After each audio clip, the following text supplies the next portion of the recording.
Bonjour à toutes et à tous, bonjour et bienvenue dans la 5e de couvre, l'émission de débat autour du manga. Aujourd'hui on y est. On y est, le grand final, le dernier combat, l'ultime page. On va parler de la fin de My Hero Academia dont le tome 42 est disponible en France depuis le 5 juin. Comment avons-nous abordé et trouvé cette fin? Que dire de la conclusion d'un shonen qui aura marqué malgré tout son époque? Parce qu'avec 42 tomes, My Hero aura tout eu. Des débuts puissants, des arcs marquants, des vilains charismatiques, des hauts, très hauts et des bas aussi. Sinon il n'y aurait pas de hauts sans bas. Mais une chose est sûre, c'est que ça valait le coup d'aller jusqu'au bout. Alors aujourd'hui, pendant une heure, on va revenir sur ces 8 derniers tomes du 35 au 42. On va parler de l'affrontement final, du destin d'Isuku, des choix de Horikoshi, de ce qu'il a réussi, de ce qu'il a peut-être raté, de ce que cette fin nous dit de My Hero Academia dans son ensemble. Est-ce qu'il boucle bien sa boucle? Est-ce qu'on est face à une vraie fin Shonen Jump? Est-ce qu'on est satisfait? Là ensemble, en une petite phrase, est-ce que vous êtes satisfait ou pas? Oui, satisfait que ça soit fini. Oui, satisfait que ce soit fini et c'était bien. Allez, c'est parti. Alors aujourd'hui, c'est la fin de My Hero Academia et c'est dans la 5e de couvre. On ne pousse pas, s'il vous plaît. On ne pousse pas, c'est inutile. Le public n'est pas autorisé à assister aux épreuves éliminatoires. Moi, je crois que je pourrais être un très bon ninja. À quoi vous jouez? L'heure est grave, c'est pas le moment de faire les guignols. Mais on n'a rien d'autre à faire, on peut pas sortir. On va leur faire notre attaque secrète, l'attaque de la Tour Eiffel, ils vont rien comprendre. Et il faudra aussi parler des dessins animés, notamment des dessins animés japonais qui sont exécrables, qui sont terribles. Oh, les bâtards! Oh, this you crazy mother... Vous êtes en train d'écouter la 5e de couvre, le seul podcast où l'on peut découper, charcuter, dépecer et aimer My Hero Academia. Nos héros du podcast sont là. Salut Joe, salut Cagnard. Salut. J'ai voulu faire vos noms de super-héros avec une grille débile, vous savez comme on trouve sur les réseaux sociaux par rapport à votre nom, tout ça. Cagnard, tu serais Killer Evilman. Ça te va ou pas? Killer Evilman. Ouais. Il y a peut-être un mot en trop là, non? Il y avait 3 mots à chaque fois. Je veux bien être Killerman. Ok. Evilman, non. Un peu. Johnny, toi attention, c'est technique. On est niveau Bakugo dans le nom. Tu es Jaunty Mind Reading Giant. Wow. Attends, on aurait dit. Non, je crois que Jaunty Mind Reading Giant. Ouais, non, j'ai compris aucun mot. C'est le nom d'un burger chez Burger King. Ouais, je pense qu'on est pas mal là. Ouais. Non, t'es le joyeux géant qui lit dans les esprits. Ah, d'accord. C'est mieux en français, hein. Ouais. Mine de rien, c'est bizarrement mieux en Et français. pourquoi j'ai pas man? Parce qu'il n'y avait pas de dents dans la grille. Ouais, moi, je pas un suis super-héros, Marvelous Flying Beast. Il y a pas man non plus. Marvelous Flying Beast. Pas Mais mal, hein. je trouve qu'il y a de la répétition quand même. Un peu, ouais, mais c'est On une fait ce grille qu'on peut, pourrie que j'ai trouvée sur internet au hasard. Il faut que ça soit un peu court, un nom de super-héros quand même. Ouais, mais je sais pas, cette grille était nulle. Je pourrais même pas la retrouver. Mais bref, si vous tombez sur nous pour la première fois aujourd'hui, bienvenue. On ne fait pas nos noms de super-héros tout le temps. Il n'est jamais trop tard. En revanche, de votre côté, pour rattraper les centaines d'heures d'émissions dispo dans votre appli podcast préféré, la 5e de couvre, c'est le podcast manga hebdo depuis bientôt 10 ans. Alors scrollez un peu et vous tomberez forcément sur une émission pour vous. On a bien évidemment plusieurs épisodes consacrés à My Hero Academia, que ce soit sur les vilains, les premiers arcs. On a même la toute première 5e de couvre avec My Hero dedans. Ah bah vous oui, vous souvenez? et puis c'était il y a 10 ans. Comme C'était My il y a Hero, presque finalement. 10 ans, effectivement. À l'époque, on faisait des émissions de 3 heures. Donc, Oui. c'était la première partie, la première heure. À l'époque, c'était l'endurance qui comptait. Si vous aimez ce qu'on fait, vous connaissez la formule. Soutenez-nous en partageant l'épisode, en laissant un commentaire ou une note sur votre application podcast ou en parlant de l'émission autour de vous. Voilà, on y est. Tout est gratuit. Tout est gratuit, c'est vrai.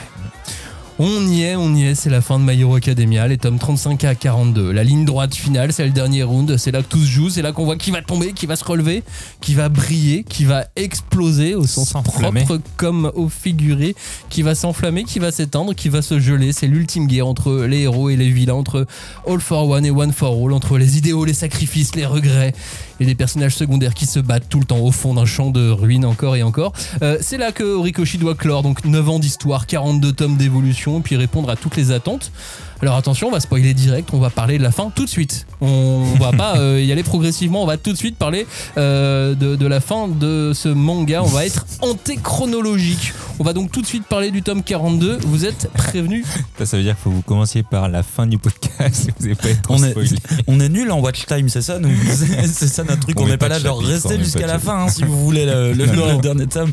On vous le donne dès le début. On donne ça tout de suite, clairement. Bon, est-ce que c'est une vraie fin? Est-ce que c'est une bonne fin? Est-ce que c'est une fin comme on les aime? Et surtout, est-ce que c'est une fin qui nous donne envie de relire la série depuis le début ou juste de tourner la page? Wow, 4 questions. Hein. Ouais, mais tu choisis, tu réponds à celle que tu veux. Bah, je vais commencer par la dernière, hein, vu que c'est le sujet de l'émission. Donc, est-ce que ça me donne envie de tourner la page ? Oui, je pense pas que je vais relire la série, en tout cas pas tout de suite, ça c'est sûr.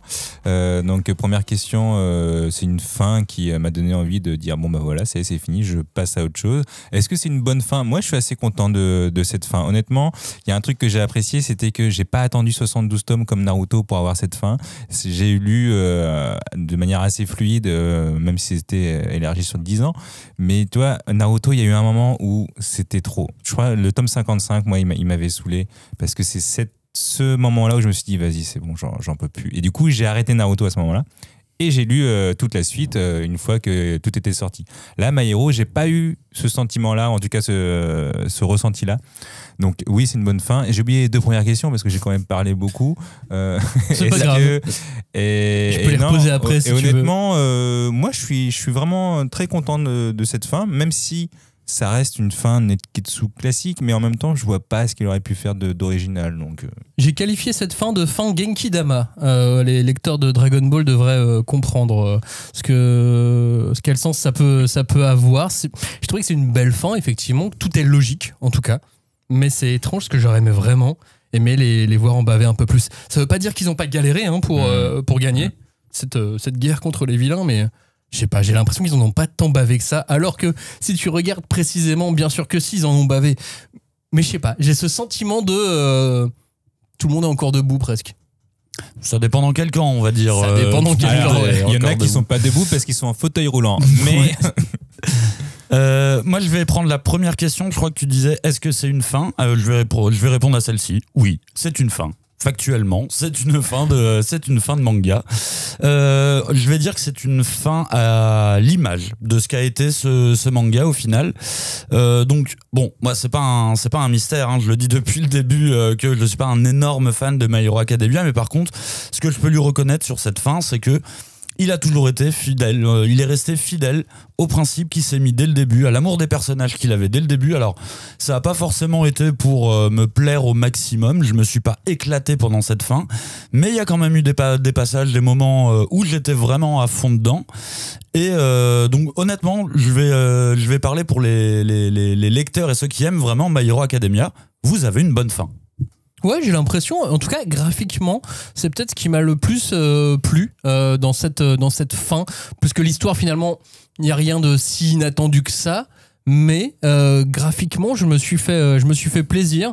Tout de pas super lisible, mais c'est pas grave. Ça m'a presque donné envie de la voir en animé, tu vois. Alors, ouais. Et ça, c'est rare chez moi. Après, j'ai beaucoup entendu que l'animé de My Hero était vraiment cool et qu'il était plus lisible que le manga.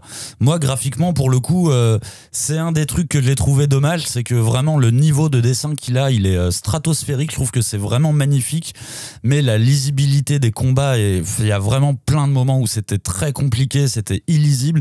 Je me suis même surpris à un moment à m'attarder beaucoup plus sur les illustrations d'interchapitres qui étaient vraiment très belles, où je me disais mais voilà, là je vois vraiment son niveau, plutôt que sur les affrontements qui étaient très chargés. En plus, ça se passe en plein centre-ville, donc il y a les immeubles aussi, il y a les traits de vitesse. Il y a vraiment plein de moments où je comprenais pas vraiment ce qui se passait dans les combats et j'avançais en espérant, enfin c'est pas en espérant, en sachant que le combat allait m'être expliqué par écrit dans le texte. Tu vois, genre ah oui, donc il lui a mis une patate. Vrai. Ok, d'accord. Ça c'est vrai, mais est-ce que cette fin vous a rassasié en tout cas ? Est-ce que vous vous êtes dit c'est bon, je peux mettre un point à My Hero Academia grâce à cette fin. Est-ce que les révélations vous ont suffi, par exemple, parce que le fait que le dernier méchant soit finalement Tomura et pas All for One, c'était une bonne idée pour vous? Oui. Même si c'était un peu... c'était un peu obvious, c'était un peu évident que ça allait se finir avec Tomura, tu vois. Même si c'était les deux, tu vois. Enfin, c'était une sorte de mi-Tomura, mi-All for One. Oui, ça se mélange un petit peu, mais le vrai méchant à la fin, du coup, c'est All for One. Ouais, d'ailleurs, la révélation que j'ai vraiment aimée, c'est finalement le truc qui m'a le plus surpris, c'est le fait que All for One explique qu'il a fabriqué Tomura de A à Z. Oui. Alors ça, j'avoue, je m'y attendais pas non plus. Et je suis il est allé très très loin. Mais du coup, c'est bien parce que ça remet aussi en perspective le fait que Tomura n'était pas vraiment méchant. À la base, c'était juste un mec qui s'est fait manipuler, même son pouvoir du coup n'est pas son pouvoir, et il s'est fait manipuler depuis son enfance et depuis le départ. Et du coup, c'est juste vraiment une métaphore de qu'est-ce qu'on peut faire à un gamin innocent si c'est dirigé par une mauvaise personne. Et alors là, c'était une très mauvaise personne, du coup, voilà ce qui se passe. Clairement.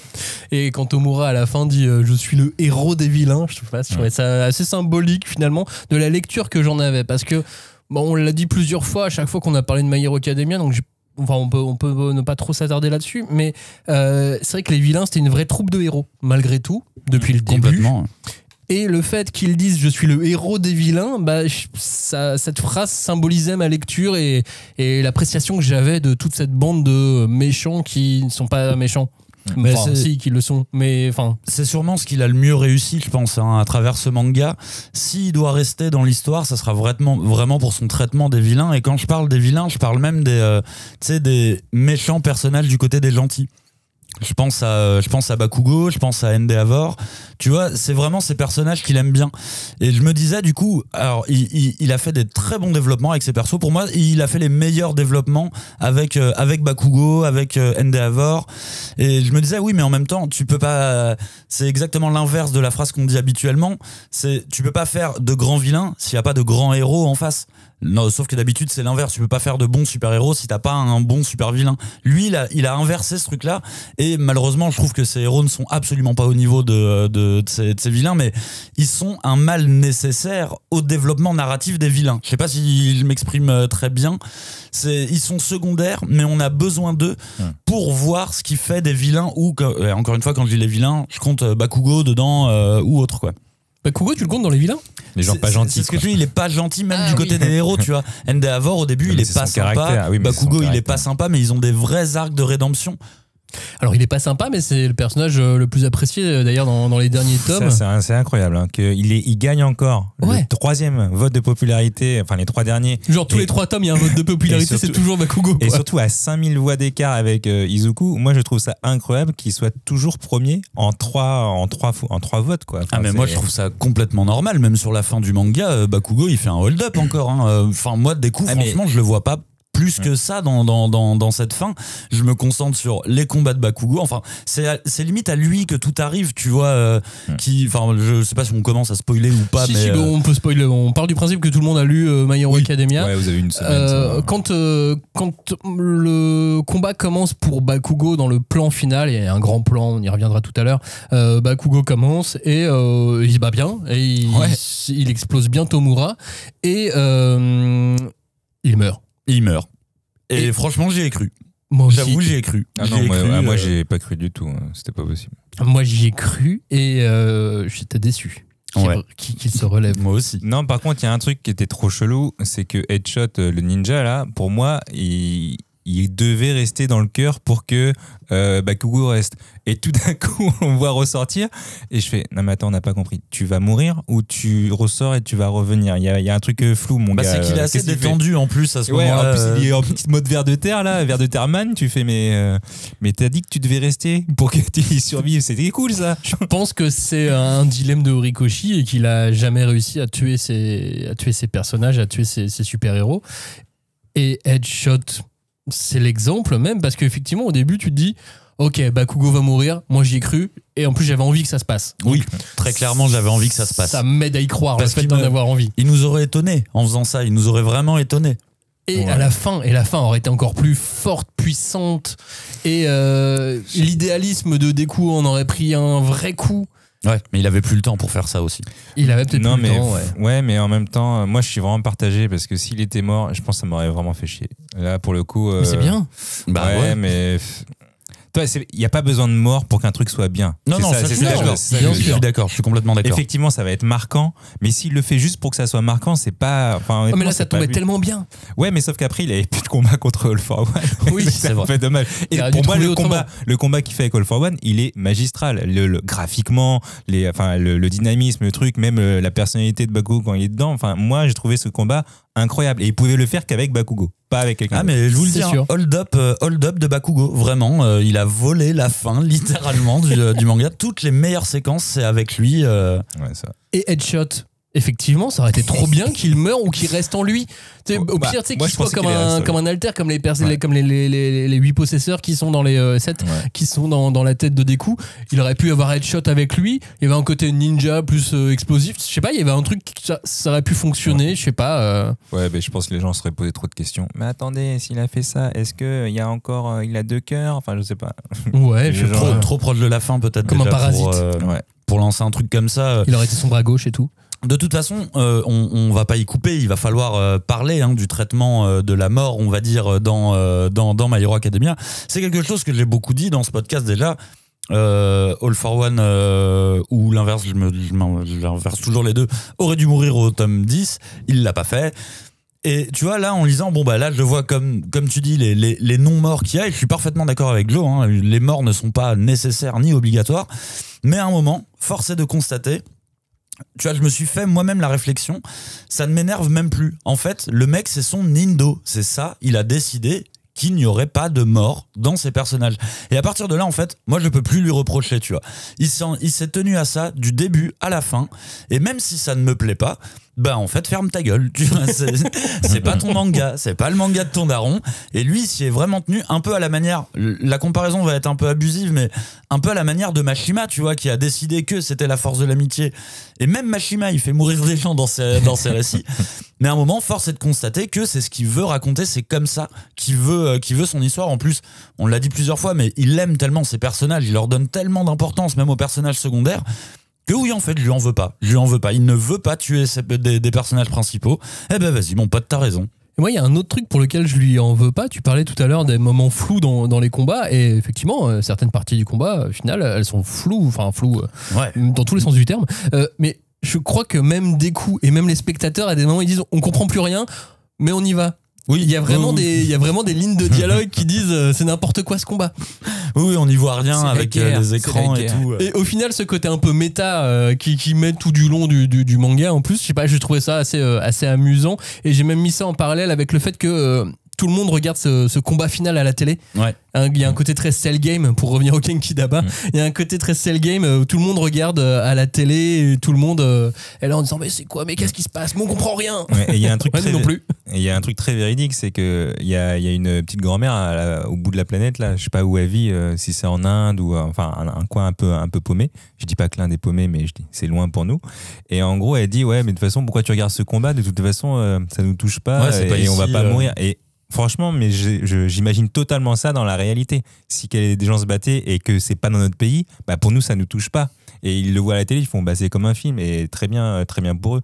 Mais alors qu'en vrai, si là le combat il perd de Japon, c'est la fin de tout. Et c'est bien parce que le président des États-Unis le comprend à la fin et il envoie tous ses héros. Et là, franchement, cette phrase je m'y attendais pas trop, et cette case non plus. Ouais, mais c'est tellement tardif. Bah oui, c'est tardif, mais tu te dis. Mais finalement, les mecs ils arrivent juste pour reconstruire, voilà, ce qui est déjà sympa. Déjà soit. Mais il a dit on s'en fout, on envoie tout le monde. Je fais bon, d'accord, c'est pas ce que tu disais au début, mais. Et on connaîtra jamais le pouvoir de Salam, quoi. Non. Ouais, il repasse. Il est là, si, il repasse. Je pense qu'on voit un peu parce qu'il envoie du sable au mec du béton. Vous avez pas vu sur cette case, il travaille avec le mec du béton et il lui dit tiens c'est pour toi, et je crois qu'il y a du sable qui vivote sur côté du béton. Et donc jusqu'au bout de ce combat, de cette finale contre All for One, contre Tomura, Deku va garder. Tu vois, t'as dit une finale. Ouais, une finale. Moi, quand j'avais dit tournoi, t'étais pas d'accord, mais. Deku garde son idéalisme. L'intégrité de Deku, elle est jusqu'au bout des ongles. C'est quelque part chouette, mais au bout d'un moment, j'avais quand même envie de lui dire non, mais tue-le. Vas-y, tue-le. En même temps, c'est ce qu'il fait, hein. Oui, mais moi, il le fait. Ce que j'ai noté, c'est que c'est bien enrobé. Hein. L'emballage, il est bien. Tomura, il a compris limite. Il dit vas-y, tue-moi, franchement. Mais d'écouter un assassin, mon pote. T'as tué quelqu'un, hein. En vrai, t'as quand même tué quelqu'un. Parmi les autres héros, je crois qu'il y a que Bakugo qui tue. Qui tue. Ouais, sauf qu'il a tué All for One. Encore une fois, il a tué All for One. Tomura a été sauvé. Moi, je vais lancer un mouvement. Deku meurtrier. #Deku meurtrier. Suivez-moi. Moi, tout le long de cette finale, je sais pas pourquoi j'avais Eri en tête. Comme en fait, c'est elle qui avait un peu rattrapé le coup du précédent combat contre le syndicat, etc. Qui était un combat assez fort, qui m'avait impressionné. Et tout le long, j'attendais de voir Eri. Et en fait, Bah, tu l'as eu. Je l'ai eu. Ouais. À chaque fois, oui, je me dis, je l'ai eu. Elle a eu son rôle à jouer, comme tous les personnages. Tout le monde a eu sa scène. Mais là, elle est passée en personnage secondaire. Ouais. Mais c'est normal, il n'y a pas beaucoup de place dans ces pages, Maxime, t'as bien vu. Ils sont déjà hyper nombreux, il y a des bâtiments partout. Tu sais quoi, il y a un moment... Ils auraient pu réparer qu'un bras de Deku, peut-être pas les deux, tu vois. À un moment, je me suis dit, tellement je comprenais plus rien dans les combats et tout, j'essayais de suivre et je me disais, mais en plus, ils sont dans la ville, donc il y a des bâtiments, ça complique encore plus la compréhension. J'ai repensé au même, je sais pas si vous l'avez déjà vu, où il y a Sangoku et Vegeta qui disent, allons nous battre dans un endroit où il n'y a personne, et ils se retrouvent dans une salle de cinéma avec un film tout claqué, et j'ai vraiment genre... Allez vous battre dans des plaines, s'il vous plaît. Franchement, je le comprendrais. D'ailleurs, le combat de la super-héroïne américaine, c'est pour ça aussi que je l'ai grave kiffé, parce que il était en l'air et waouh, on pouvait enfin respirer, quoi. Là, c'est impossible de respirer. Mais après, le combat en lui-même, il est quand même super bien conçu. Le truc de la... Enfin, c'est des trucs scénaristiques, mais je sais pas, je trouve que ça fonctionne. D'ailleurs, au moment où il lui dit mais faut qu'on lui donne de notre ADN, je me suis dit, il va lui cracher un gros molar à la gueule. Oui, bien sûr. Pas du tout. J'ai placé mes envies des fois de temps en temps et ça marchait pas du tout. Il se fait son propre film. Non, moi je trouve que la mise en scène est quand même assez bonne, mais c'est vrai que les combats sont un peu foutoirs, mais si on s'attarde vraiment, je sais pas, sur les cas, je dis un exemple, mais d'habitude je lis jamais les onomatopées, jamais. Et là, il y a une onomatopée qui m'a fait un peu tilt, c'était le bom-bom, le bruit du cœur qui rebondit. Et à chaque fois, c'était sur une image de Deku. Et en fait, au bout de 3 pages, le bom-bom, il devient plus gros. Et en fait, tu comprends que c'est le cœur de Bakugo qui bat et qui revient. Et j'avoue, cette mise en scène, elle m'a marqué parce que je me suis dit, putain, il est quand même très fort. Il essaie de nous faire un plan cinéma, de nous faire imaginer ce que ça donnerait en animé de voir ce truc-là. Et j'ai fait, waouh, pour moi, ça m'a marqué vraiment. C'est même mieux, c'est même en technique BD qu'il est très très fort pour placer ce genre de truc. En chara design aussi, il envoie. Parce que la forme Deku avec le design strié grâce au fouet noir, moi j'ai vraiment adoré ce design qui effectivement lui donnait pas du tout une tête de gentil de super-héros, pas comme All Might version super-héros, mais je trouvais ça excellent. Et All Might version Iron All Might, ouais. Je trouve qu'en termes de design, je trouve qu'il y a une super bonne idée, vraiment d'un point de vue vraiment purement stylistique et chara design, je trouvais ça top. D'ailleurs, scénaristiquement, c'est peut-être même le seul moyen qu'il avait pour utiliser All Might, puisqu'il voulait pas le tuer. Après, c'est très copier-coller quand même. Ah oui. C'est Hulkbuster, c'est vraiment le Iron Man Hulkbuster. Totalement. Vois, moi, de mon côté, ça m'a plutôt déçu, tu vois. Je me suis dit, ok, il va le faire combattre. Et le pire, c'est que j'avais même pas spécialement envie que ça soit un combat épique. Je pensais qu'il allait faire un acte de bravoure, même complètement désespéré. Mais je vois l'armure et tout. Je fais, bon, attends, là, c'est chaud quand même. T'es en train de refaire littéralement une séquence d'un film. Enfin, moi, je trouve que là, c'est trop appuyé, tu vois. C'est beaucoup trop appuyé. Je suis pas un gogol qui a besoin de revoir le combat Iron Man Hulk mais version manga, tu vois. Ça, c'était too much pour moi. Non, je trouve ça trop bien. Il a utilisé tous les pouvoirs de tous ses élèves, je trouve ça cool. C'est vrai que c'était symbolique, hein. Le combat est stylé et en fait soit il tuait All Might, soit il servait à rien, soit il l'utilisait. Mais surtout, il devait mourir, hein. Il y avait la prédiction de Night. Enfin, pour moi, c'était évident qu'il allait se faire écraser dans son armure et mourir dans d'atroces souffrances. Et bon, contre toute attente, au moins ce cliché-là n'a pas été vérifié. Et moi, je trouve que c'est quand même bien joué parce que on entend trop souvent le mentor qui meurt et du coup, tout le monde s'y attend. Là, tu t'attends pas à ce qu'il reste. Et au final, tu dis, bon, au moins, il mourra de vieillesse. L'herbe sur le pied. Alors, moi, j'avais une petite garantie parce que je me suis dit vraiment, si il a failli le faire mourir au tome 10, s'il le fait mourir après, enfin, je trouve ça encore plus nul, tu vois. C'est vraiment genre, c'est comme s'il corrigeait ce qu'il avait pas réussi à faire au tome 10. Alors là, pour le coup, moi, ça me paraissait logique, tu vois, que non, il va pas le tuer à un tome de la fin, quoi. Bon, au final, on dit zéro mort. Bon, il y a plus Tomura, il y a plus All for One, il y a plus Stein. Ouais. Il a tué quand même que des vilains. Même le gentil vilain, c'est lui qui... C'est pour ça que j'ai dit, ça dépend dans quel camp, hein, parce qu'il y a eu beaucoup de pertes, hein, quand même. Il n'y a plus aucun détenteur, ils sont plus là. Imiko, elle y est passée. Alors, Imiko versus Ochako. Qu'est-ce que vous avez pensé de cette phase-là, qui est quand même assez très très proche de la fin? Je pensais qu'il l'aurait fait rentrer plus tôt dans les tomes. Moi, j'ai l'impression que c'est ce qu'on voulait voir, les voir toutes les deux face à face. Ouais. C'était attendu, on était servi. Bah, on se rend compte surtout que Ochako, elle a une case en moins, elle aussi. Hein. Non, non, je déconne. Ouais, non, mais franchement, elle est pas. Non, mais en vrai, elle je déconne parce que quand même. non, elle est pas tarée. Mais c'est vrai que j'ai trouvé ce passage psychologique de Himiko Ochako très très émouvant, parce que finalement, c'est le pendant féminin de Deku. Elle cherche la même chose que Deku. Mais du coup pour son ennemi Ochako, quoi. Elle veut savoir pourquoi elle est comme ça, elle veut comprendre, mais sans préjugés aucun. Et au final, c'est ce message qu'il faut retenir, c'est il n'y a pas de préjugés. Tu peux être comme tu es, bon. Après, modulo, bien sûr, ne tue pas des gens. Et là, c'est le problème avec Ochako, c'est qu'elle tue des gens. Non, elle est consciente. Non, mais Ochako est consciente que Himiko est une tueuse, mais en même temps, elle essaie de trouver, d'avoir une empathie pour elle, qui fait bon oui, mais elle a quand même tué des gens, tu vois. Bah, c'est la recherche de l'empathie à ce point. Elle est, mais finalement, Deku, t'as raison, hein, il a la même chose. Hein, ils sont vraiment en miroir. Mais cette recherche d'empathie, des fois, t'avais envie de leur mettre pas des baffes, mais t'avais envie qu'ils y aillent. Non, mais je pense que je vois la globalité du message. Oui, et moi aussi, je le vois. C'est un beau message. Voilà, il faut retenir ça. C'est pas parce que t'es un mec bizarre avec des déviances qui peuvent être acceptables quand même par la société. Là, on parle pas de tuer des gens. Là, je parle en termes général. Qu'il faut repousser ces gens-là, toi. Et j'ai gardé ce message pour moi en tête et je trouve ça très bien. Malgré tout, ne buvez pas le sang de vos amis. Non, évitez. Sauf si vous le demandez. Faites-le dans la famille. Non, puis c'est ça aussi, c'est que c'est encore la même histoire. Si Himiko a été tombée avec une famille, on va dire, ou une éducation qui va être bien, parce que encore le problème, c'est sa famille, bien entendu, qu'il a éduqué de manière très mauvaise, elle aurait pu donner son sang et aider les autres. Elle aurait pu être une héroïne. Et le problème, c'est encore une fois l'enfance et qu'est-ce qu'on fait de vous quand vous êtes petit. C'est quand même deux combats miroirs qu'il a réalisé entre Tomura versus Deku et Himiko versus Ochako, parce que chaque fois on a effectivement les petits flashbacks sur leur enfance. Les deux ne se finissent pas de la même façon, mais Ochako et Izuku, ils ont ce même idéalisme jusqu'au bout.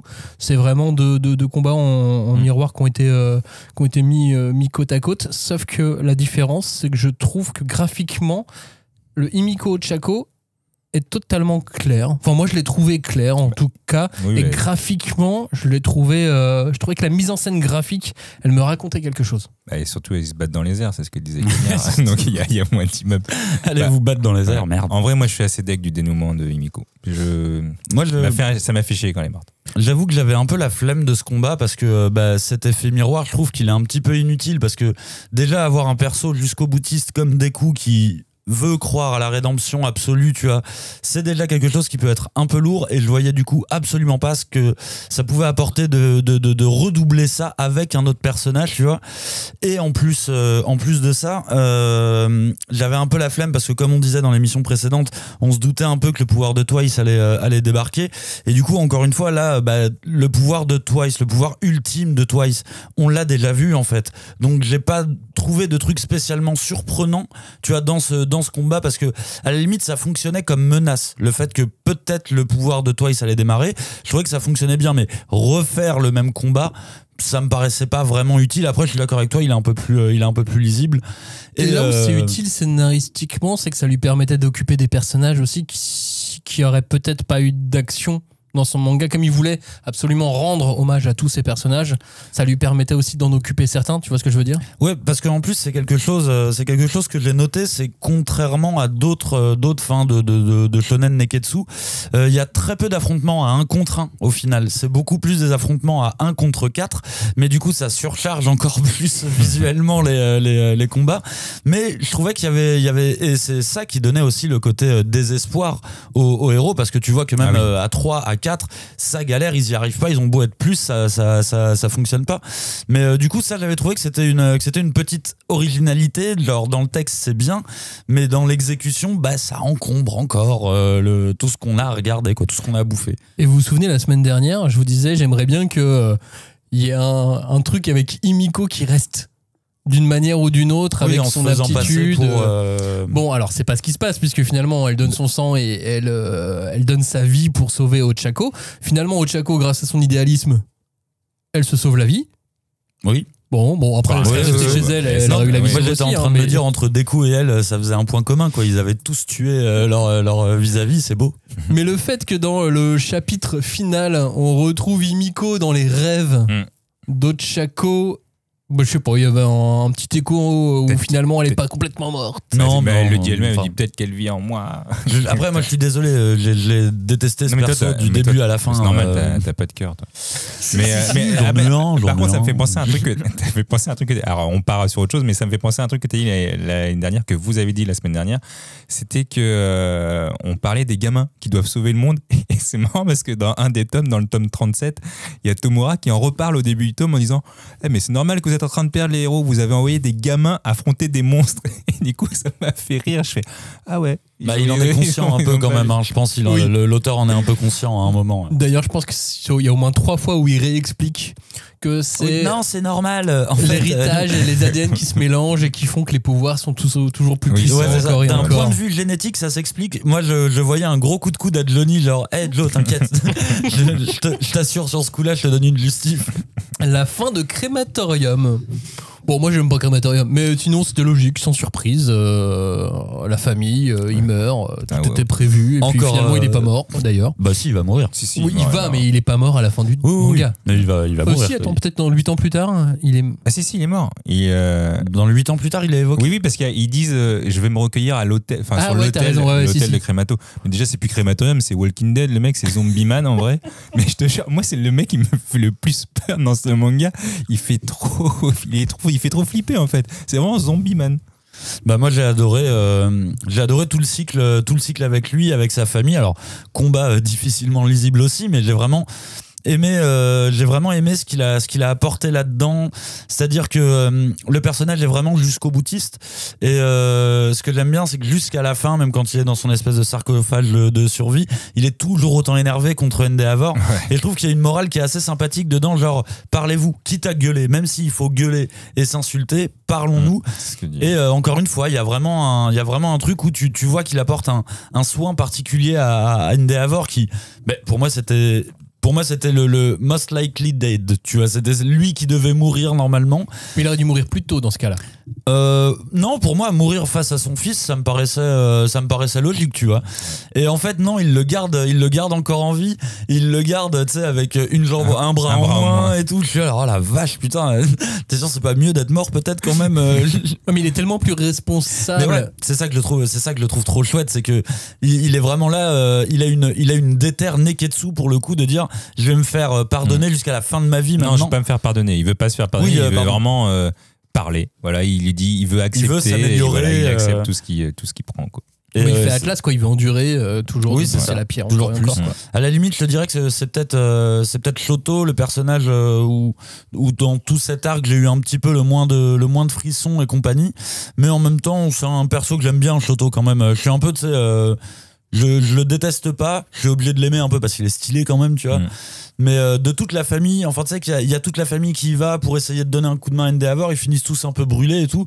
Là, la vache quand même, c'est sombre, c'est sombre et j'aime bien. Ah bah c'est sûr que tous les personnages ont morflé sévèrement et Choto, c'était aussi attendu que ça finisse comme ça et qu'il termine 8 ans plus tard, top 3 des héros. Numéro 2. Et c'était dès son entrée au bahut, en fait. On a dit c'est le futur numéro 1, quoi. C'était prévu comme ça. Non, moi, le truc qui m'a marqué aussi dans cet arc final, c'est Fumikage contre All for One. Et quand je vois ce combat qui est assez impressionnant, j'aimais déjà Fumikage, j'aimais ce personnage. Mais en fait, je me suis rappelé au début de My Hero Academia et je me suis même rappelé des discussions qu'on avait hors antenne et dans l'émission où on se disait, mais il est tellement stylé, Fumikage, pourquoi c'est un personnage secondaire ? C'est quoi son design, son pouvoir, son caractère ? Tout est super bien. Pourquoi il est autant derrière ? Qu'est-ce que ça cache ? J'ai l'impression que depuis le début, il avait l'intention de le faire venir de manière forte dans le combat final et que c'était quelque chose qu'il avait, je sais pas, prévu, en tout cas qu'il avait ce personnage en tête dans un coin, qu'il avait jamais réussi à bien le manier, mais que sur le combat final, il savait ce qu'il allait en faire. Mais je crois que ça, on l'avait déjà pré-shot à l'époque, parce qu'on se disait justement, le personnage a un chara design tellement cool, et en plus, il le dit assez tôt dans les post-face et compagnie, que c'est un personnage qu'il adore dessiner vraiment. Dans mon souvenir, on avait pré-shot que il allait lui donner de plus en plus de place. Pour moi, c'est limite, peut-être il l'a fait par accident, un peu ce perso, tu vois, il voulait le garder dans un coin, et après il s'est dit, merde, il est vraiment beau mon perso, peut-être qu'il vaut que je le fasse plus intervenir. Et là c'est vrai que sur la fin bon, moi je l'aime bien ce perso, mais pas plus que ça non plus, parce qu'encore une fois en termes de lisibilité c'est très compliqué Fumikage, je trouve, à comprendre. Il est tout en noir, tu le vois. Il est en noir plus sombre, c'est compliqué. Je suis d'accord. Après moi j'ai pas compris, il y a un moment où je pensais qu'il était mort, parce que je sais que on a des images de flashback de Hawks qui arrive devant lui pour le protéger, mais après on sait pas trop en fait ce qui se passe, parce qu'on voit plus rien après. On change de combat tout de suite, en fait. Et du coup on se demande, mais il est mort ou il est pas mort? Moi je pensais que Hawk c'était mort. Oui. Et pas Fumikage. Oui, ça je pensais aussi, mais parce que mais on lui a volé son alter, c'est pour ça qu'on revoit la petite blague de quand il y a son alter dans All for One et qui s'est fait un fan club avec tous les autres. Mais du coup tu sais plus ou moins qu'il est encore vivant, mais pour moi Fumikage était dead, quoi. Mais non, il est toujours là, et c'est pour ça qu'il l'a utilisé comme ça. Je pense qu'on l'avait, t'as raison, je suis sûr qu'on l'avait deviné. Honnêtement, ça me dit carrément quelque chose. Et d'ailleurs, dimanche dans le supplément, on parle de Birdman. C'est des amis de Fumikage, regarde. Et de Hawk aussi, du coup. Et de Hawk aussi, écoutez l'émission. Bonus Lady Nagant. Je pensais pas qu'on allait la revoir. C'est clair, le truc, on s'y attend pas. La meuf, elle est arrivée en un tome et tout d'un coup, on l'oublie parce qu'on pense qu'elle est morte. Ouais, mais sauf que, souviens-toi ce qu'on disait la semaine dernière. On l'oublie, mais on lui avait donné de l'importance avec un flashback, avec une histoire. On se disait, mais pourquoi avoir donné autant d'importance à ce personnage qui disparaît aussi vite? Ils ont fait la même chose pour l'américaine, la Stars and Stripes, mais elle, on sait qu'elle est morte. Mais j'avoue, quand elle est revenue, les dégâts, je fais, waouh, elle revient. Et puis après, elle repart tout aussi vite encore. Mais elle revient. Elle revient à la fin. Ouais, j'avoue, non, c'était bien joué. C'est le genre de perso qui me donne cette impression, vous l'avez dit tout à l'heure, c'est un générique de fin. Tu as vraiment tout le monde passe, spécial guest, elle sera là, chacun tout le monde sa passe. Scène. Ouais, voilà. Ici, on n'oublie personne avec dans My Hero Academia. Avec un petit sourire Colgate et tout, faut que tout le monde passe. Et avec toujours la phrase, du coup, c'est Deku qui lui a donné envie de croire encore en l'humain, donc c'était très bien. Qu'est-ce que vous avez pensé du rythme de ces 8 derniers tomes? Parce que globalement les affrontements s'enchaînent beaucoup. On a l'impression que ça va vite. Je sais pas, j'étais arrivé au bout de 2 tomes, j'ai l'impression que c'était quasiment la fin de la moitié des combats. Et en fait, non, ils trouvent toujours comment les étirer un petit peu et les recroiser. Et finalement, ça va pas si vite que ça, alors que je sais pas, j'avais une drôle de sensation. Ça va pas vite, mais moi j'ai trouvé ça très intense. Et en fait, l'intensité, elle se ressent dans le dessin, parce que moi je trouve que j'en ai déjà parlé plein de fois, mais je trouve que le dessin, il est ouf. Et je refais le parallèle avec Naruto. Moi, sur mes 72 tomes de Naruto, quand il y a la guerre à la finale, le niveau de dessin, dans ma mémoire, c'est le même que dans les premiers tomes, tu vois. Alors, c'est dans ma mémoire, mais je l'ai vu comme ça. Donc après, chacun a fait ça. Pardon, mais on était en train de dire non de la tête. Vous faites non de la tête, mais moi, dans ma mémoire, on était un peu en train de juger, je dois l'avouer. Mais quand je me souviens de Naruto, j'ai pas un bon graphique qui me vient en tête sur certains tomes. Là, j'ai l'impression que les 8 derniers tomes, on est dans un... Tellement, après, c'est lié à l'intensité, le rythme, etc., qui est assez intense. Et je pense qu'on le voit tout de suite dans le 42, parce que moi, dans le 42, je trouve que les dessins, ils sont pas ouf, parce qu'on raconte en fait une tranche de vie, et les dessins, ils sont entre guillemets normaux, alors que là, tous les dessins des combats, tout le rythme et toutes les scènes, pour moi, c'est l'intensité extrême qui est là, quoi. Il y a une sorte de faux rythme en même temps, parce que comme vous dites, il se passe énormément de choses. Beaucoup de combats en même temps, beaucoup de combats sur la même timeline, et même ça c'est faux, parce que en plus des combats, faut aussi se dire qu'il y a beaucoup de textes. Il y a beaucoup de textes. Il y a des flashbacks aussi. Il y a des flashbacks. L'origine de All for One. Il y a beaucoup de phases d'explication des pouvoirs et compagnie. Donc ça rajoute, c'est ça, je pense, qui rajoute une espèce de temps mort un petit peu bizarre. Je crois même que sur la fin de la série, la pagination elle change. Il fait plus que des 180-190 pages. Là où dans les tomes précédents, il allait des fois jusqu'à 240. C'est son éditeur qui l'a autorisé, parce qu'en fait qu'il avait des soucis de santé. Ouais, c'est ça. À réduire le nombre de pages par chapitre. Du coup, je pense que ça a aussi resserré sa narration, mine de rien. Et en plus à ça, il faut rajouter que il fait des espèces de flash forward, des flashbacks, genre 20 minutes avant l'explosion. Mais quelle explosion? T'inquiète, tu verras après et tout. Et ça, je trouve que ça rajoute de la complexité à la compréhension des multiples combats simultanés, tu vois. Qu'est-ce que vous avez pensé de la bataille des hétéromorphes, Knezu et Shoji? C'est un des moments que j'ai peut-être pas préféré, parce qu'il y a plusieurs moments très, très intéressants, mais je trouvais que ça avait du sens finalement de s'attarder là-dessus, sur ces personnages hétéromorphes. Mais complètement, mais ça arrive tellement tardivement.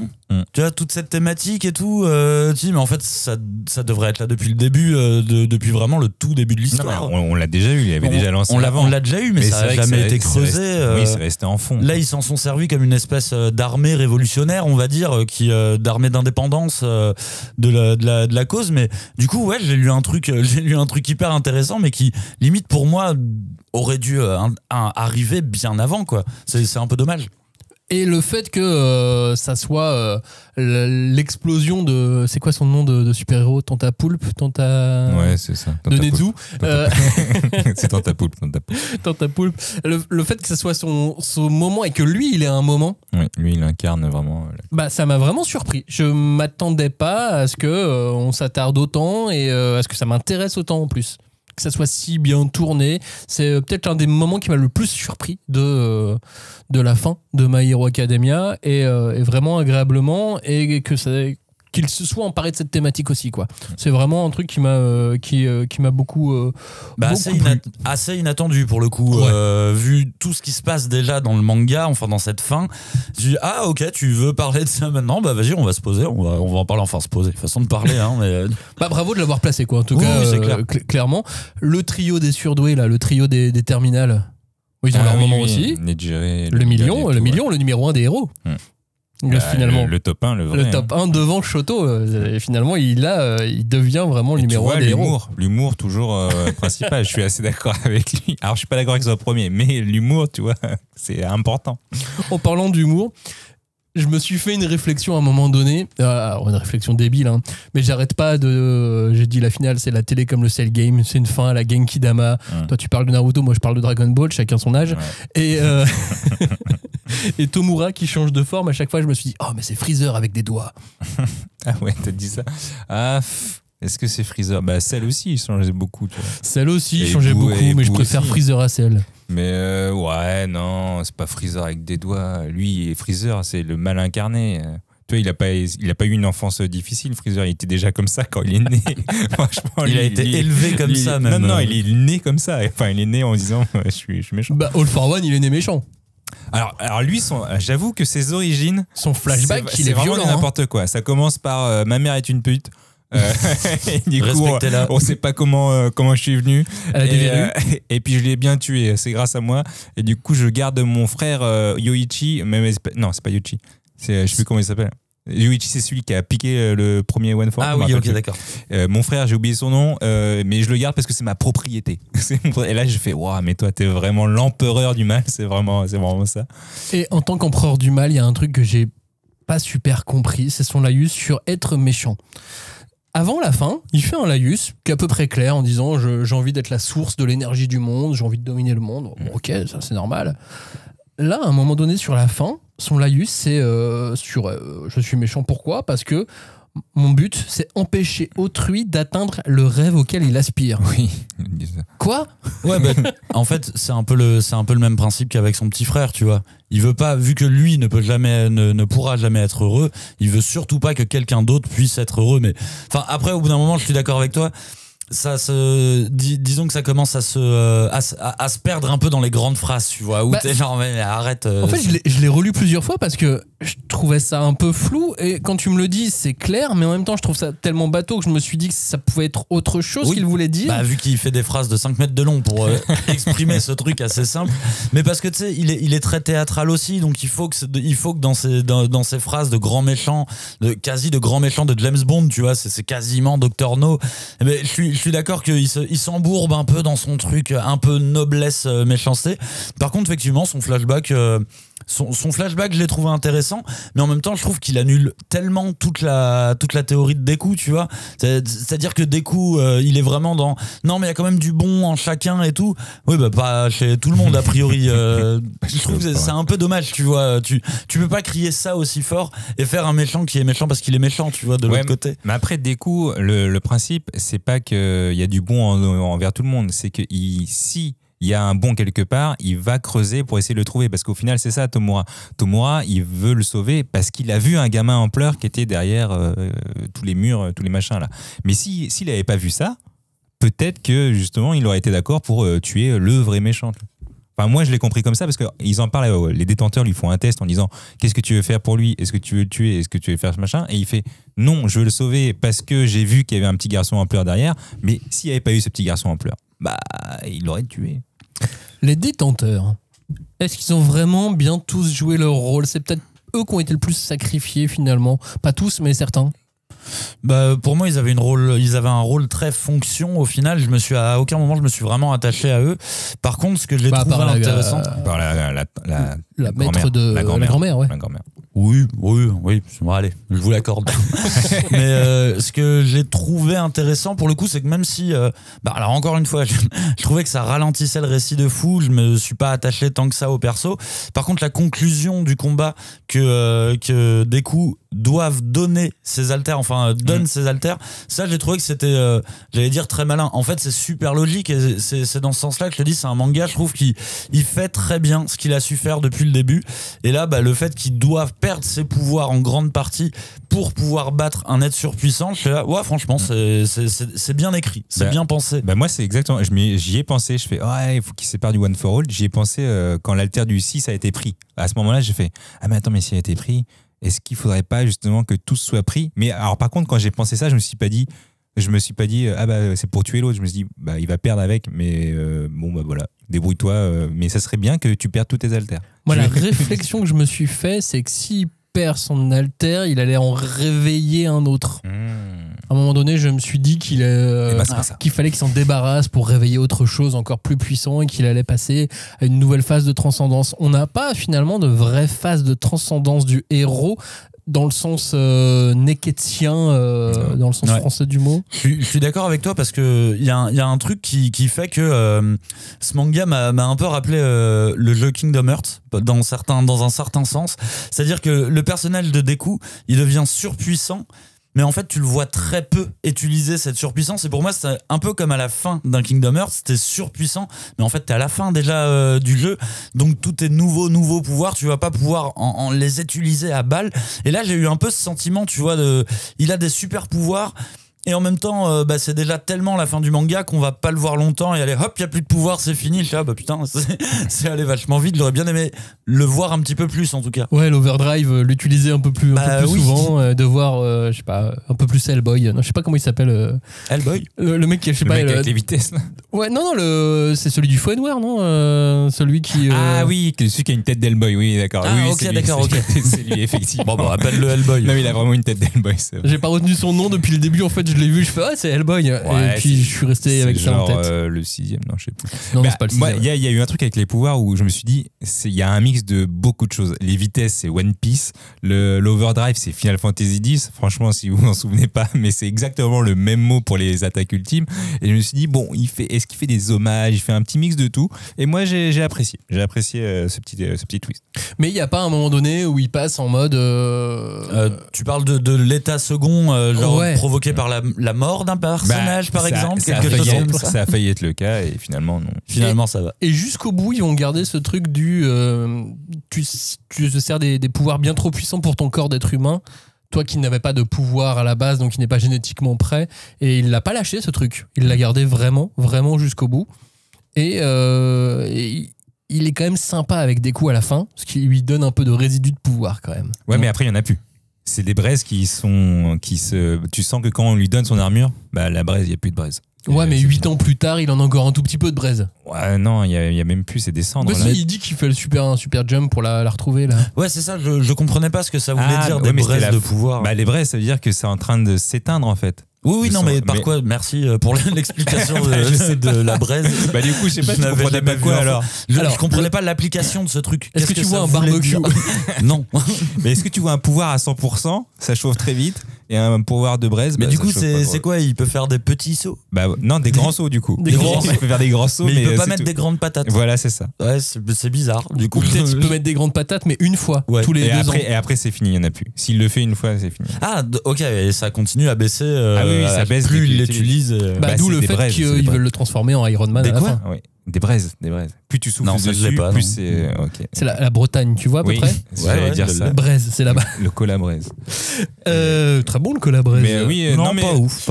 Après, non, j'aimais pas sa coiffure, par contre, ça c'était vraiment pas cool. Mais d'avoir fait une coiffure trop chelou à la raser. Arrête, elle est bien sa coiffure. Tu dis ça parce que je sais pourquoi tu dis ça. Et mais sinon, après, en vrai... c'est littéralement pas une coupe de cheveux, là, pour le coup. Oui, effectivement, il a moi, sa je trouve cicatrice, qu'au contraire, c'est la première fois que je vois ça dans un perso aussi jeune. On montre qu'il a eu une opération du cerveau, donc que son état était quand même assez grave et qu'il en porte les séquelles encore, quoi. Oui, et du coup je disais quoi? T'as cru qu'il était fashion, quoi. Non, oui, quand il a son armure, ouais. Bon, on le voit pas, mais je veux dire, ça ouvre des perspectives sur ce que... Mais on le voit pas sur la grande double page de fin où il y a tous les persos. Ouais. Elle est en train de se déployer. On la voit en partie. Mais oui, sympathique. Mais ce cheat code Iron Man quand même. Je trouve ça pas très sérieux, messieurs. Finalement, c'est dans l'univers super-héroïque. Finalement, c'est pas quelque chose d'aussi surprenant, quoi. Non, bien sûr, c'est pas si surprenant, mais on aurait pu faire un mecha samouraï, non? C'est vrai. De qui on n'a pas parlé? On n'a pas parlé d'Endeavor, de Eraserhead, pardon, et de Drop Mike. Non, comment il s'appelle? Présente Mike. Présente Mike. Ah, tu veux parler du trio avec Black Mist et Black Mist Oboro? Ouais, alors moi, quand Black Mist est revenu, je me suis dit, waouh, ils sont foutus. Ça y est, c'est la fin. Voilà, on a tout perdu. Je vois même pas comment ils peuvent revenir. Ils vont tous mourir. Le manga va se finir comme ça. Et mais après, et Tomura gagne. Ouais, je fais bon bah voilà. Ils ont essayé, ils ont perdu. Mais non, alors moi j'étais beaucoup moins touché par ces trucs-là. En tout cas, je trouvais Présente Mike très très virulent envers son ancien pote. Ouais. Et je me suis dit, mais c'est quand même ton ancien pote. Et je fais, ouais, mais non, nous on veut gagner, c'est pas possible. T'aurais dû crever. Je fais, waouh, mes gars, c'est quand même surtout ton meilleur pote. Globalement, dans tout le combat final, il y a un mec qui merde, c'est Présente Mike. Oui, c'est vrai. Ah, parce que c'est lui qui a laissé parler l'autre, là? Oui, qui a laissé réveiller Black Mist. Oui, mais alors, oui et non, parce qu'au final, c'est pas vraiment sa faute. C'est l'autre qui a réussi à prendre la main et le foutre sur Black Mist. Ouais, enfin, pour un super-héros, il était pas si super que ça. Joué. Oui, mais non, moi, ce trio-là, je l'ai vu un peu vite fait, en dilettante de loin. Ça m'a pas plus touché. J'ai préféré Himiko Ochako que eux, toi. Ah bah, bien sûr. Moi, je vous avoue que je me souvenais plus trop de leur histoire. Et du coup, j'étais là... C'était le trio. Oui, non, mais ça m'évoquait des trucs... il va y avoir un flashback sur Black Mist, ce serait pas mal. Ça m'évoquait des trucs genre, ouais, non, mais tu sais qu'il se passe quelque chose entre vous et tout, mais genre, en vrai j'ai la flemme d'aller rechercher ce qui s'était passé. Voilà, vous êtes attachés, c'est bien, continuez, mais du coup je suis resté un peu à l'écart, on va dire. En tout cas, on a eu des beaux combats. Voilà, Crématorium Shoto dès le début, ça ouvre dès le début du plan final. Pardon ? La femme invisible. La fille invisible, clairement. Yuga, la fille invisible. Ils ont tous eu des bons moments et il fallait bien effectivement que ça se finisse et il a voulu que ça se termine bien et ça se termine bien. En revanche, on est d'accord qu'on attendait à ce que Ochako et Deku finissent réellement ensemble. Bah ouais. On est d'accord, Joe. Alors, ouais, moi je m'attendais à ce qu'ils finissent ensemble, mais dans la vraie série. Parce qu'au final, c'est dans un chapitre bonus qu'ils finissent ensemble. Et ils finissent pas vraiment ensemble. Ils finissent pas ensemble. Ils finissent même pas ensemble. Non, ils se déclarent. On va s'envoyer des SMS, quoi. Mais non, ils se déclarent pour dire je veux passer plus de temps avec toi. Ouais, bah moi je passe du temps avec toi, Johnny. Hein. C'est pas non, pour ça que... oui, mais j'ai jamais dit je veux passer plus de temps avec toi, Maxime. Du coup, on passe du temps ensemble. Attendez, j'ai l'impression que vous êtes en train de régler un compte personnel. Là, je me sens vachement exclu. Non, mais je dirais texto, je suis jamais allé voir Cagnard pour lui dire je veux passer plus de temps avec toi, Cagnard. Mais je me souviens avoir reçu un message qui disait ces mots, justement. C'est bizarre quand même. Oui, mais ça, on peut voler les portables des gens. Alors que là, dans le chapitre bonus, ils sont face à face. Et ils se disent ah, mais je veux passer du temps. Mais oui, moi aussi. Et là, c'était Allez, moi j'étais content. En vrai, j'étais content. C'est vraiment à la défaveur de l'auteur parce que mettre autant en scène l'effet miroir entre ces deux personnages, genre on a les mêmes valeurs, on pense tout pareil, et vous avez pas pensé à vous mettre ensemble du coup. Non, c'est lui qui a pas pensé, hein, parce que elle voulait, elle aussi, mais elle voulait. Elle a le droit de faire le premier pas aussi. Oui. Oui, mais on est au Japon. Mais je trouve que ça met d'autant plus l'emphase sur le truc, genre vous arrêtez pas de vous dire que vous êtes pareil. Haha, on est bizarre à réfléchir comme ça que tous les deux. Tu vois, ça met d'autant plus l'emphase sur dit bah attendez, vous finissez pas ensemble du coup. Enfin, moi je pars du principe que c'est l'histoire d'amour au Neketsu classique quoi. Mais bien sûr. Ils par la main à la fin. Tu disais qu'ils avaient quel âge sur la fin? Ils rentrent au lycée en seconde, donc on est 8 ans plus tard, ils ont passé 1 an, donc on est 9 ans après le début du manga. Ouais, donc ils ont 21. Tu rentres au lycée à 15-16 ans 16, ouais. Donc t'as 23, 24, 25 quoi. 24. Ah non, j'avoue, c'est chaud. ce niveau de relation est chaud. Après, voilà, hein, c'est pas comme si le Japon n'avait aucun problème de natalité. Deku fait partie du problème, et elle aussi. Hein. Sur les réseaux sociaux, quand le dernier chapitre a été publié, il y a eu pas mal de gens qui s'amusaient à décrypter ce que Horikoshi aurait pu glisser volontairement ou non quand il plaçait ces personnages, c'est quand ils sont tous à table, qu'ils se retrouvent. Ouais. Ah oui. Et donc beaucoup ont essayé de décrypter en disant regarde, lui il a sa main sur son épaule et donc voilà. Parce qu'il le fait à un moment avec mais tu t'es installé à côté de j'ai encore oublié son nom. Bien sûr. À Headphone Girl, et du coup ils se disent mais attends, vous êtes ensemble, vous êtes amoureux et tout quoi, et c'est à cause de ça que tout le monde a voulu savoir. Pour le reste, je pense. Mais surtout que c'est bizarre parce qu'il y a déjà à la fin, avant le chapitre bonus, le moment où elle craque un peu et elle dit je vais quitter l'école, ils se retrouvent tous les deux en haut d'une falaise à se répéter ah là là c'est fou ce qu'on est similaires quand même quoi.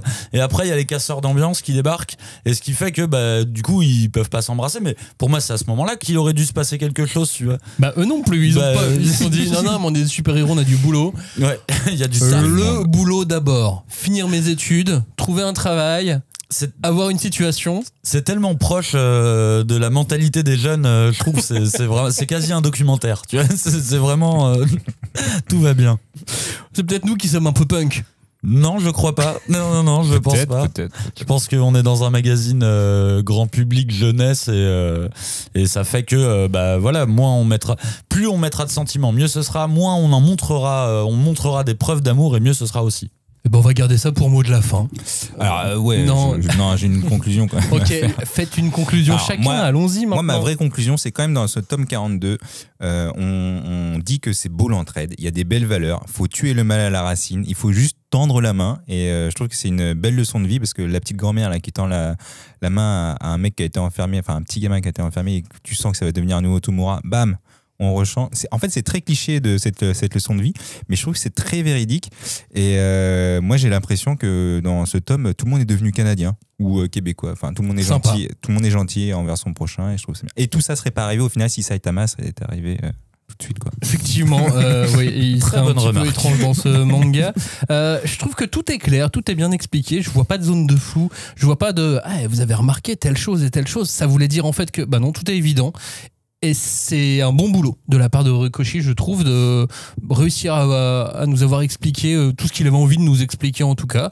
Alors peut-être que c'est pas non plus des trucs ultra philosophiques, ultra complexes, mais il a réussi à aller au bout de son manga comme il le souhaitait, et je trouve que rien que ça, c'est satisfaisant. Et évidemment, je vais attendre un peu avant de le relire, mais je pense que je le relirai. Moi, pour finir, en fait, je veux dire, pendant la lecture là des derniers tomes, ça m'a sauté à la gueule. Je me suis dit, mais en fait, dans ce podcast, on a traité le début de My Hero Academia, et là, on est en train de traiter la fin de My Hero Academia, et je sais pas, quelque part, ça m'a touché. Tu vois, je me suis dit, ce manga, il a accompagné ce podcast, mais pendant quasi 10 ans. Et ouais, je crois que ça m'a un peu ému. Après, ça m'a mis un coup de vieux, mais dans tous les cas, ça m'a donné un truc en plus à aimer dans ce manga. Tu vois, je sais maintenant que My Hero Academia, je l'assimilerai toujours à ce podcast, tu vois, même si c'est pas une série que j'ai adorée, que je garderai forcément ou autre, je sais que j'ai un attachement de plus à ce manga, grâce à ce podcast. Merci. Merci à vous de nous avoir écoutés. Merci à Koei Horikoshi. Les 42 volumes de My Hero Academia sont disponibles aux éditions Kiun. Si vous en voulez plus encore, il y a le spin-off qui s'appelle My Hero Academia Vigilante. autre esprit, mais c'est pas un petit spin-off, c'est pas un spin-off commercial. Voilà, c'est. Mais je vois qu'il y a beaucoup de gens dans le Discord qui en parlent en disant que c'est vraiment bien. Ils sont en train de m'intriguer un peu, en vrai. Non, mais ça vaut le détour. En tout cas, ça vaut le moment où tu te concentres un petit peu dessus pour voir si ça vaut le coup pour toi. Non, mais peut-être que j'essaierai. Merci d'avoir écouté cette émission et on se dit à la semaine prochaine pour parler encore de super-héros. Ciao. Salut, man.